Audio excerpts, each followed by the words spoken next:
Hi there, I'm Alex from WTI. If you're doing a lot of sewing, cutting, and measuring out with your craft projects, I definitely want you to take a look at this Fiskars mat and show you why it's my favorite choice and why I think it's going to be your favorite choice as well.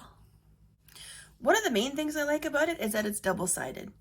This is a great idea because it's going to extend the life of your mat because it's like having two mats in one.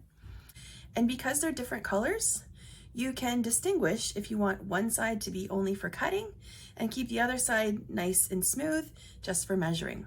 This is what I've been doing. I also like that it can be used for a wide variety of projects like scrapbooking or quilting. Whatever media you need to cut out, this Fiskars mat is definitely going to help you. I like to use it when I'm cutting fabric with my rotary cutter.